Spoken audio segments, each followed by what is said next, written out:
That sounded like shit. Hello everyone, and welcome to my video. If you feel the need to like or subscribe, that would be badass. If not, well, that's cool too. You don't have to. You know, we could just chill out every once in a while, stop by, we'll talk in the comments, everything's good. I know most of you guys that watch any of my videos, you know me as a video game streamer, Conqueror's Blade, usually. But today, I decided to do something a little different. I just got back a bunch of comics from CGC, and I want to share the grades with you. This next book is actually very sad. Yeah, I don't know why Marvel did it this way, but it's Amazing Spider-Man 700, The Death of Peter Parker. Actually bought this book at cover price and sent it in and got a 9.8 on it. This is actually The Death of Peter Parker, and it's his last issue. In the story, him and Doc Ock changed bodies and minds, and in the end, it's like Doc Ock's body died with Peter Parker's mind in it. I don't know what kind of message is that sending out. If you're a bad guy, the bad guy wins. If you're a bad guy, be bad enough long enough, and you'll outlive your competitor, or and end up with his family and friends and his life. I don't know. Tell me what you think in the comments about Spider-Man number 700. The real reason I bought this book was just because of the badass cover. I believe it was done by a French collage artist that goes by Mr. Garson. He cut out each individual figure one at a time to place them to create this awesome collage for the cover. The whole process took about a month. This book is actually 97 pages long. Has a few stories in it. It's packed full of information. But my favorite part, near the end of the book, it has 7 pages that have all the Amazing Spider-Man covers on it. They're like the size of stamps, just lining all 7 pages. And that is badass. This next book is a comic that's probably in everybody's collection. It is Wolverine number 1 of his limited series. This book came out in 1982. The month was September. Actually the same year as my favorite movie, The Thing, with Kurt Russell. If you haven't seen it, check it out. It's awesome. This book was not Wolverine's first appearance. Everybody knows that his first cameo appearance was in Hulk 180, and his legendary fight scene was in Hulk 181. The writer of this is Chris Claremont, and the cover artist was the legendary Frank Miller. I also have the Newsstand copy of this book. This is the one I actually purchased when I was a youngster, and it's in a little bit rougher shape. So I had to compare the two and decide which one to send in the CGC, and the direct copy pulled out ahead. So that's the one I sent in, and I ended up getting a 9.2. I was surprised at the 9.2. When I got the book, it was pretty dirty, not in the greatest shape, but I actually cleaned it up myself and pressed it and then sent it in. I was hoping for a 9.4, but I'll take the 9.2.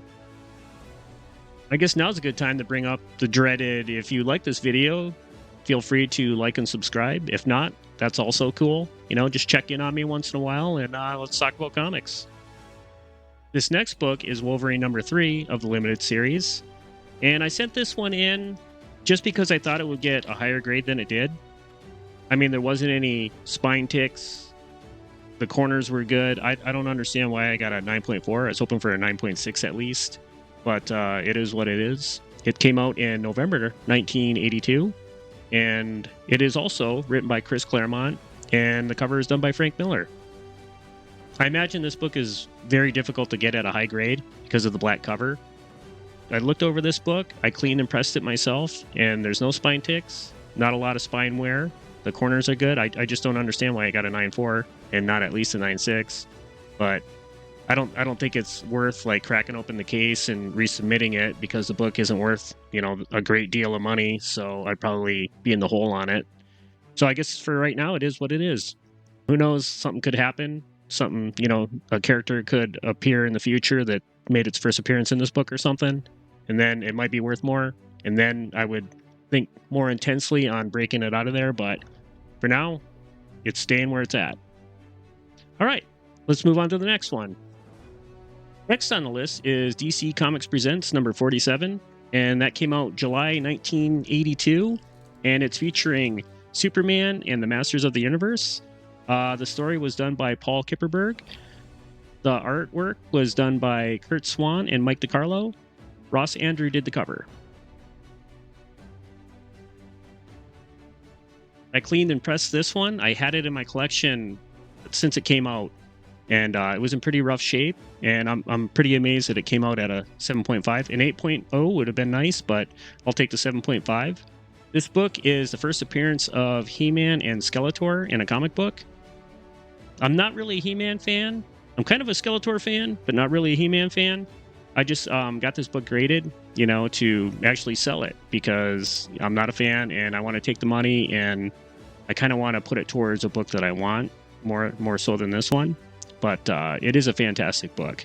I'm not really a fan of He-Man, but I'm a fan of the story behind it because He-Man actually started out as a toy. It didn't start out as a movie, cartoon, not a comic, nothing like that.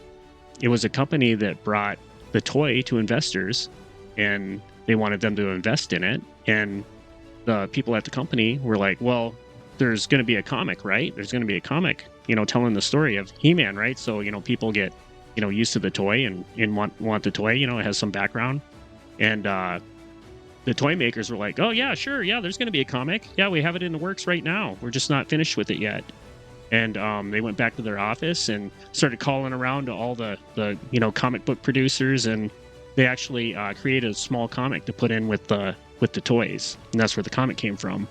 They wanted to go to the investors to invest more money into their company, and they're like, well, there's going to be like an animated series, right? An animated series, about this toy is coming out, right? And they're like, oh, hell yeah, we're going to have an animated series. We have people working on it right now. They actually didn't have any intent in coming up with a comic book or animated series of this universe. That was all ideas that come from the investors. If you want to catch the whole story behind that, it's very, very interesting. You can go to Netflix, and there's a show on there called The Toys That Made Us, and it's one of the episodes on there. Anyway, let's move on to the next comic. Okay, we're down to the last two books, and these two I didn't actually get graded. I bought them already graded. But I thought I would show them because they're kind of badass. This first one is What If number 31, and I actually got this as a substitute for Hulk 181 since I don't have Hulk 181. Does that make me not a true collector that I don't have that one? But I thought this one was a good substitute. This is What If Wolverine Killed the Hulk, and it's the same fight scene, but just if it went the wrong way for the Hulk. And I thought it was pretty cool. I actually looked it up. I'd never heard of this book. I looked up substitutes for Hulk 181, and this is one of the ones that came up, and I thought it was pretty cool, so I got it. I actually had a chance to acquire the Hulk 181 off of eBay about 12 years ago. I saw a copy on there. It was mid to low grade, and it was for $400. And my girlfriend at the time, I asked her, hey, do you think I can get this Hulk 181? I've always wanted this Hulk 181. It's a really popular comic, and it's only for $400. And she's like, hell no, $400? What are you, crazy? So I didn't end up getting it, and I've been kicking myself in the ass ever since. This book came out in 1977, and I have an interesting story behind this one. I went on eBay, and I was looking around for a What If number 31, and I saw this one. It was cheaper. It was a 9.6, and it was cheaper than all the rest of the 9.6s out there. So, I clicked on it, and I started looking at it, and I noticed the pictures they had for it were a 9.8. And I just thought the guy messed up and put his 9.8 on there for a 9.6 book. So I threw in a bid on it, and I ended up getting it. I was like, cool, and I waited for a couple days to get it in the mail, and then I noticed there was an email on my eBay account, and I looked at it, and the guy said, yeah, I'm really sorry, I screwed up. That 9.6, I have a 9.6 and a 9.8, and I screwed the pictures up, and I actually put my 9.8 pictures on the 9.6 auction. And I was like, oh, that's cool, man. It's no big deal. Just send me the 9.6. It's no big deal. And he's like, well, since it's my bad, I'll just send you the 9.8. I was like, what? And he's like, yeah, I'll just send you the 9.8 because, it was my bad and stuff. And, I don't want any hard feelings or whatever. And I'm like, you don't have to do that. You know, you just send me the 9.6 or tell me, you know, how much more money I'll have to give you for the 9.8 and I'll, you know, send it to you. And he's like, nope, it's already on the way. Enjoy the book. And I'm like, well, shit, you know, and I looked at his page. He has like a store on eBay, and he, you know, he had the 9.6 on there. And I was like, well, to counterbalance all that, I'm going to buy some more books from you. So that's how I felt good about myself from taking this one. But interesting story. I got this book on a steal. It's probably between the 9.8 and the 9.6. It's probably maybe 150, $200, $200 difference. So I really felt bad about taking it. This next book is Marvel Team Up number 65. It came out in January 1976. It's the first appearance of Captain Britain. I actually got this book as soon as I heard Henry Cavill might be Captain Britain. Jumped on the bandwagon, jumped on eBay, and I put in a bid on this book right away. I know I don't usually do that, but it just all seemed to make sense to me. And plus, it's a really good book. I got a really good price on it. I got this at a price that a lot of raw copies were going for, and this one was a way better copy. So, you know, all those things put together, I just had to get it. It's a really, really sweet cover. This is another story by Chris Claremont, and the artwork was done by John Byrne and Dave Hunt. The cover art was done by George Perez and Joe Sinnott. This is not only the first appearance of Captain Britain, but also the first appearance of Arcade and Miss Locke. And that's all the books I have for you today. And I'd just like to say thank you for stopping in and hanging out. And if you feel the urge to like and subscribe, that'd be awesome. But no pressure. You don't have to. Just stop in once in a while and check out the videos.